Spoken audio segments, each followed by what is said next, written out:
The crowd roared as she laughed into the microphone, her voice blending with the man standing next to her. They leaned into each other, their chemistry palpable even through the grainy video. Her hand brushed his arm as they sang the final chorus, the kind of touch that wasn't casual, it was deliberate. It was intimate. The caption above the video read, "Couple goals. Karaoke night duet stuns the crowd." I froze, my phone heavy in my hand. There she was, Layla, my girlfriend of 3 years, the woman who swore she'd never betray me, smiling at him like he was her world. This wasn't the Layla I thought I knew, the one who had kissed me goodbye that very night, saying she was staying late at work. My stomach churned as I watched them bow to the crowd, his arms slipping around her waist as they walked off the stage. The video had over 1 million views. My mind raced as I scrolled through the comments. "You can tell they're into each other. That guy's voice is amazing, but they're both incredible together. Their chemistry is off the charts. Are they a real couple IRL?" Each word was like a punch to the gut. My Layla, the woman who held my hand at every family dinner, who talked about our future like it was written in stone, was standing on a stage with another man, and the world was cheering them on. I played the video again, this time pausing on his face. He was tall, broad-shouldered, with the kind of effortless confidence that made me feel inadequate just looking at him. His name was tagged in the caption, Jonah Carter. A quick search revealed a polished Instagram profile filled with photos of him performing, surrounded by adoring fans, and there she was, in several of them, her face beaming up at him like he hung the stars. She had lied to me. Not just once, but repeatedly. And now, everyone knew about it, except me. My phone buzzed, breaking me out of my daze. A text from my coworker read, "Bro, this is insane. Are you okay?" No, I wasn't okay. The door opened, and Layla walked in, her hair tied back, her work bag slung over her shoulder. She looked exactly like she always did, calm, collected, and oblivious to the storm brewing inside me. "Hey, babe," she said, setting her bag on the counter. "What's for dinner?" I stared at her, the image of her on stage with Jonah still fresh in my mind. She noticed my expression and frowned. "What's wrong?" she asked, taking a step closer. I held up my phone. The video paused on her laughing face. "Care to explain this?" I asked, my voice cold. Her eyes widened, and for a moment, she said nothing. Then she let out a nervous laugh. "Where did you get that?"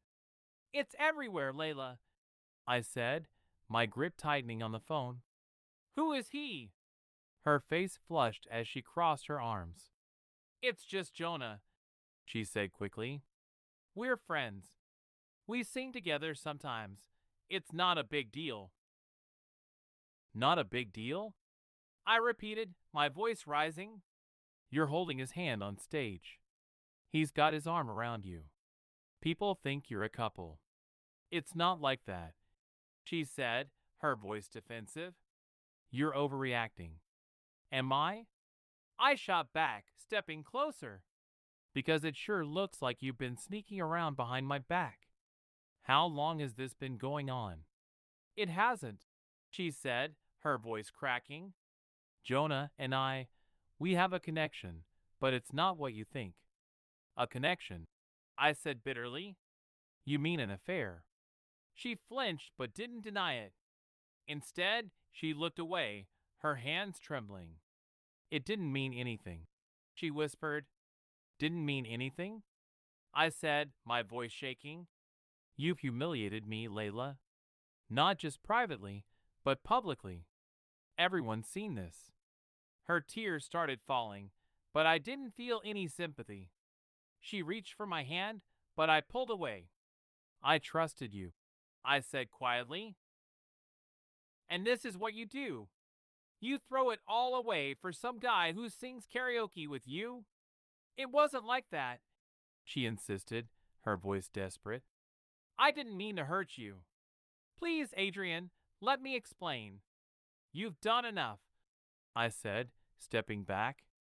I need some air.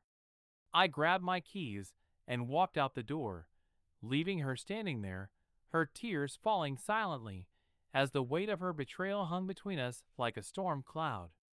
Layla's calls and texts started almost immediately after I left the apartment. Each buzz of my phone was another apology, another attempt to justify what she'd done. Adrian, please come home. We need to talk. It wasn't what it looked like, I swear. I love you. Don't let this ruin everything we built. I ignored them all. Instead, I drove aimlessly, my hands gripping the wheel tighter with every mile. The video played on a loop in my mind. Her laughter, the way she leaned into Jonah, the look on her face like she was exactly where she wanted to be. It wasn't the look of someone in a committed relationship. It was the look of someone in love. After hours of driving, I ended up in front of my best friend Theo's house. He opened the door before I could even knock, his face tight with concern. You've seen it, haven't you? He asked. I nodded, stepping inside. It's everywhere. Theo poured us both a drink and sat across from me. What did she say? She called it nothing, I said bitterly, staring into my glass. Just karaoke with a friend. Said I was overreacting. Theo's jaw tightened, his knuckles white around his glass. That's not nothing, Adrian. She's practically draped over the guy. I nodded, the weight of it pressing down on me. The worst part is, she didn't even deny it. She said they had a connection. Like that's supposed to make it better.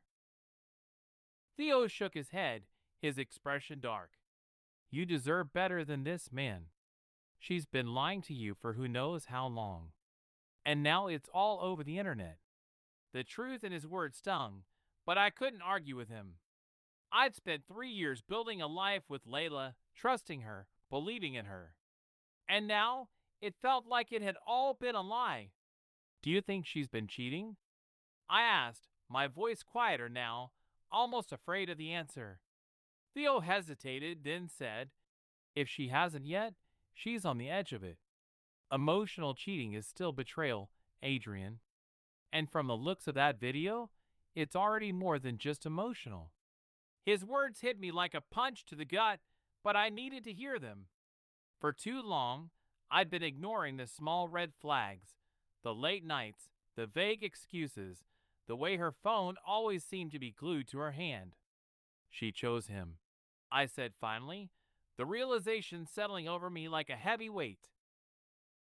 Whether she admits it or not, she already chose him. Theo leaned forward, his voice firm. So what are you going to do about it?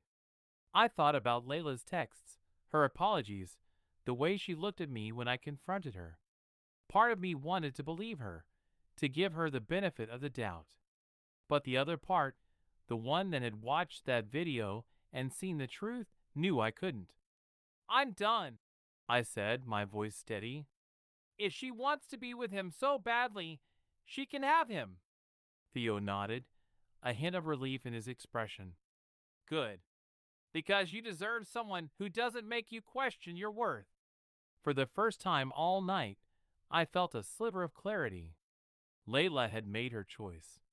Now it was time for me to make mine. When I walked back into the apartment the next morning, Layla was sitting on the couch, her knees pulled to her chest, her face pale and streaked with tears. She looked up as the door clicked shut behind me, her eyes searching mine for something, hope, forgiveness, maybe even pity. You're back, she whispered, her voice raw. Not for long, I said, setting my keys on the counter. I came to get my things. Her face crumpled, and she scrambled to her feet. Adrian, please. Don't do this. We can fix this. Fix what, Layla? I said sharply, turning to face her. You lied to me. You humiliated me. And you're still trying to convince me it's no big deal. She took a step closer, her hands clasped together like she was begging. I told you it wasn't what it looked like, she said. Jonah and I, it was just one night.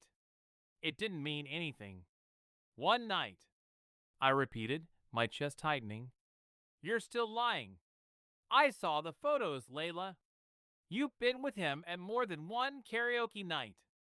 And don't try to tell me you just happened to end up in his Instagram posts.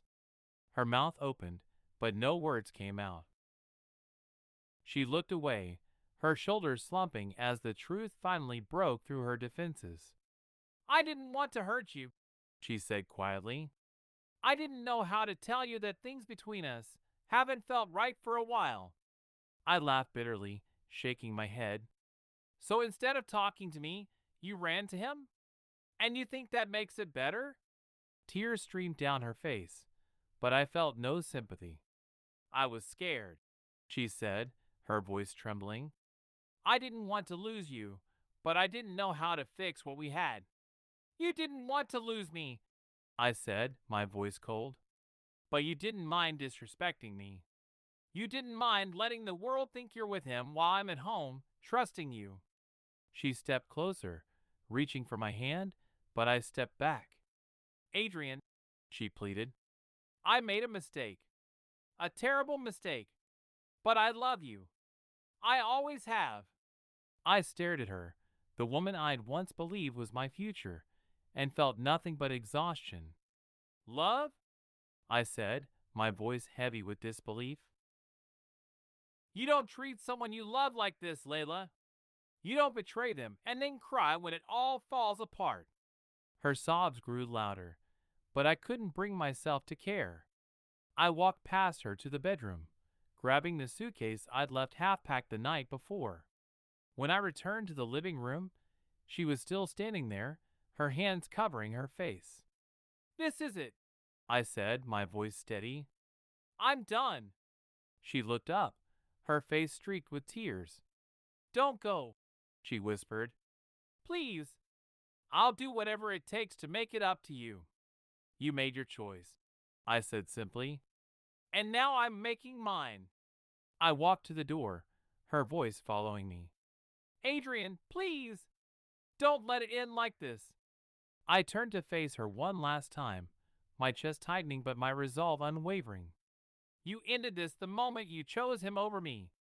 Her sobs echoed through the apartment as I walked out, the weight of her betrayal falling away with each step. When I reached the car, I looked back at the building, the place that had once been home, and felt nothing but relief. Layla had pretended to be faithful, and for a while, I'd believed the act. But now, I saw the truth. And as I drove away, leaving her and the memories behind, I realized I didn't need her anymore. I was finally free.